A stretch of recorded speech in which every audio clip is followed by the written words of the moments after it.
He came home from war, but the war never left him. What happened next will break your heart, and then show you the most powerful comeback you've ever seen. This isn't just about one soldier. This is about every silent battle happening right now, in someone you know.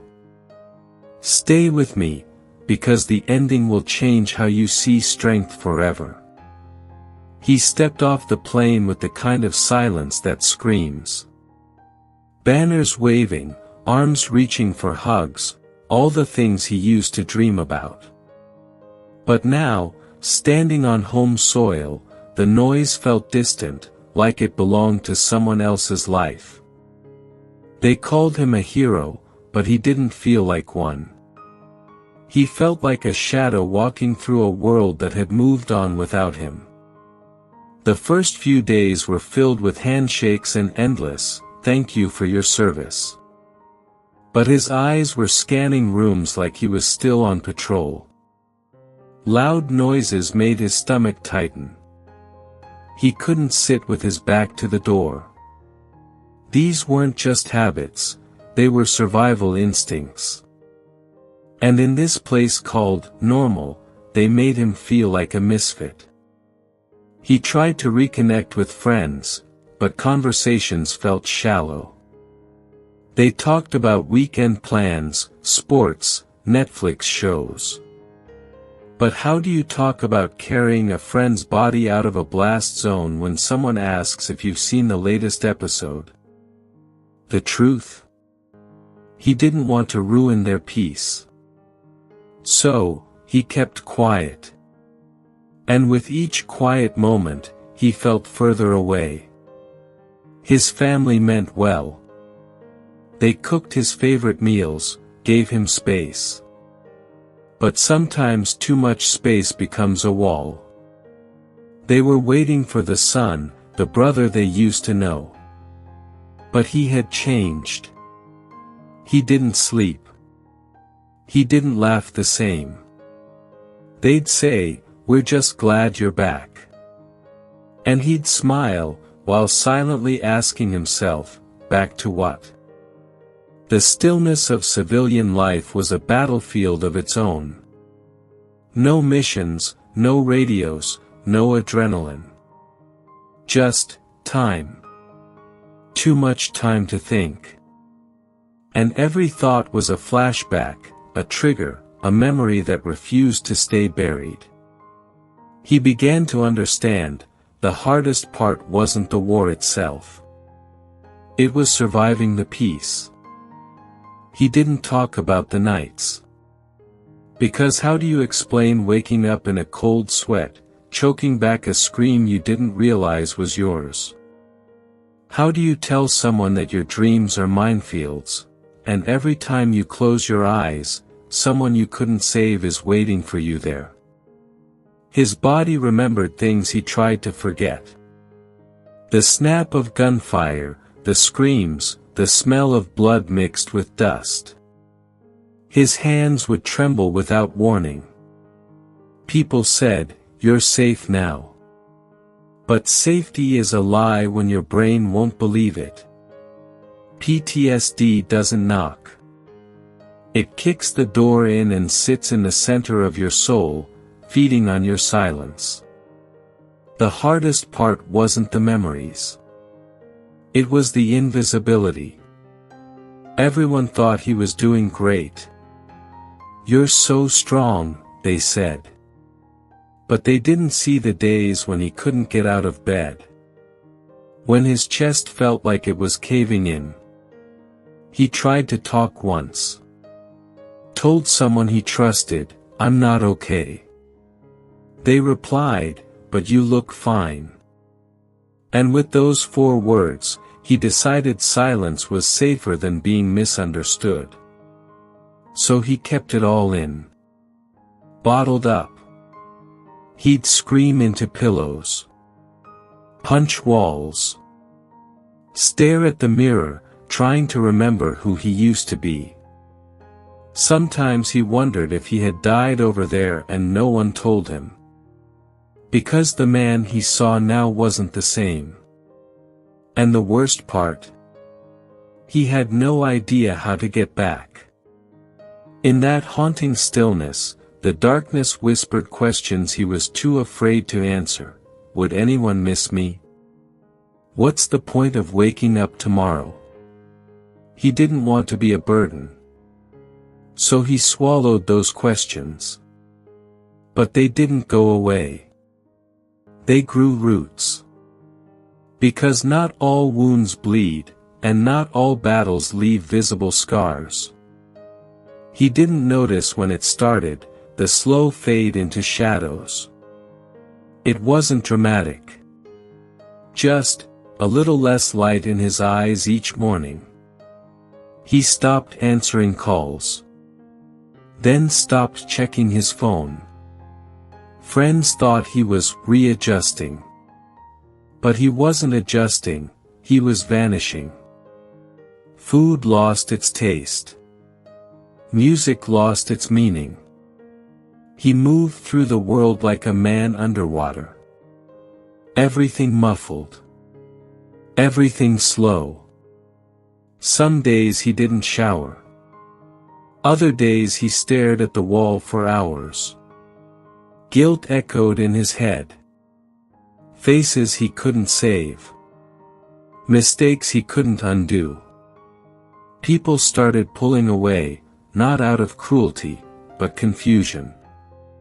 They said, "Let me know if you need anything," but he didn't know what he needed. So he said nothing. Eventually, they stopped asking. The couch became his home. The darkness, his company. He wasn't suicidal, not in the movie way. He just didn't care if tomorrow came. And that was a different kind of death. He looked in the mirror and didn't recognize the eyes staring back. This wasn't the soldier who once commanded respect, led teams, held lives in his hands. This was someone fragile, frayed, fading. He started drinking more. Just enough to numb. Alcohol was his anesthesia, not to forget, but because remembering hurt too much. "I'm good," became his go-to lie. But lies are heavy. He knew how to carry a 70-pound rucksack across deserts. But the weight of pretending he was okay, that was crushing him. And in the stillness of another empty night, he asked himself, what if this is just who I am now? It wasn't a dramatic rescue. No tearful intervention. Just a phone call he didn't want to answer. A voice he hadn't heard in a while. "Hey man, I don't need anything. I just wanted you to know I'm still here." That was it. Just one sentence. But it felt like someone had reached into the dark and touched something still alive inside him. A flicker. A spark. He didn't cry. Not at first. He just sat there, heart pounding. The silence that had become his prison suddenly felt fragile. That night, for the first time in months, he didn't drink. He just sat. Present. Listening to that voice echo, "I'm still here." Someone hadn't given up on him, even when he had. The next day, he opened his curtains. Just that. Let the sun in. It felt stupid. Pointless. But it was a shift. He replied to a text. Stepped outside without headphones. It wasn't healing. Not yet. It was curiosity. What if I tried again? And sometimes, that's where healing begins, not in hope, but in wonder. He found an old notebook from deployment. One page read, "If I make it home, I'll make it count." He didn't remember writing it. But it hit him like a punch. That line became a lifeline. Not because he believed it, but because he wanted to. That want was new. Fragile. But he grabbed it with everything he had left. Then came the hardest step, speaking it out loud. To a stranger in a veteran support group. When he said, "I think I'm not okay," the world didn't collapse. They nodded.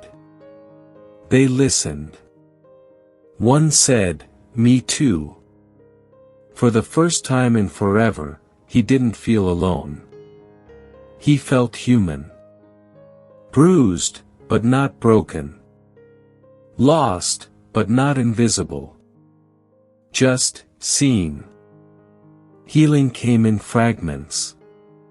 One day he'd breathe again. The next, he'd be crushed by a memory from nowhere. He learned healing isn't a straight line, it's a maze. Full of wrong turns and moments where you question if you're moving at all. But every time he stood back up, something grew stronger. Not louder. Just steadier. Therapy was uncomfortable. He didn't want to talk. But the room was safe. No judgment. Just space. Over time, words found their way out. He talked about guilt.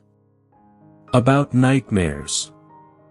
About the day he almost didn't come back, not from war, but from his own mind. With every word, the weight didn't disappear, but it became easier to carry. Because now, he wasn't carrying it alone. He built new routines. Wake up early. Make the bed. Go outside. Exercise. Nothing heroic. Just structure, the kind that holds a man together when everything inside feels like it's falling apart.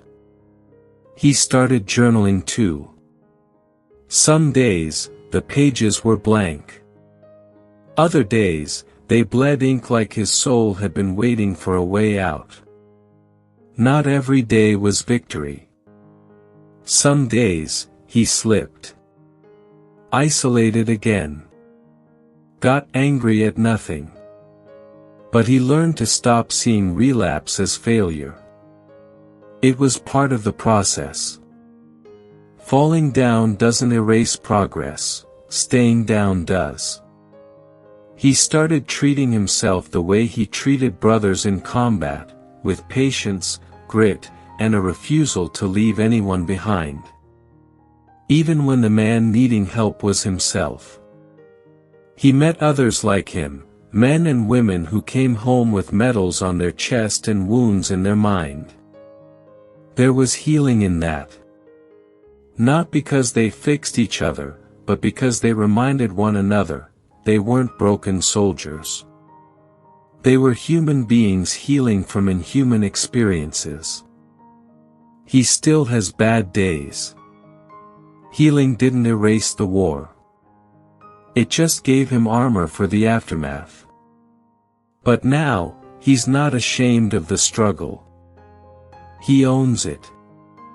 Wears his scars like medals, not because he's proud of the pain, but because he survived it. And that survival, that's its own kind of honor. He doesn't talk about battles anymore. He talks about emotions. About asking for help. He shares his story not to be pitied, but to break the silence for others still trapped in it. When he speaks, people listen. Because there's strength in a man who's been through hell, and still finds courage to say, "You're not alone." Now, he leads a different mission. Not with weapons, but with words, empathy, action. He mentors veterans. Visits support groups. Shows up fully, vulnerably, because he knows the cost of silence. He's not trying to save the world. Just one person at a time. He laughs more now. Real laughs. He takes walks without scanning for threats. He can sit in crowded cafes and enjoy the moment. These may seem small, but to him, they're victories. Proof that the man he is today wasn't just rebuilt, he was reborn. When people ask, "How did you get better?" he never says it was easy. He says, "I got honest. I asked for help. I stopped trying to be who I was before, and focused on becoming who I needed to be now." Real strength isn't pretending you're okay. It's rebuilding yourself from the ruins. Piece by piece. He's still a warrior. Just not the kind with a rifle. Now, his battles are fought with compassion. With conversations. With presence. He's proof that the fight doesn't end when you come home, but it doesn't have to destroy you either. Maybe you've never worn a uniform. Maybe your battlefield was different. But pain is universal.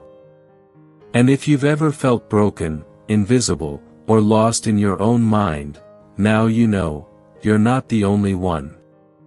The strongest people you know might be fighting silent battles you'll never see. And maybe, you're one of them.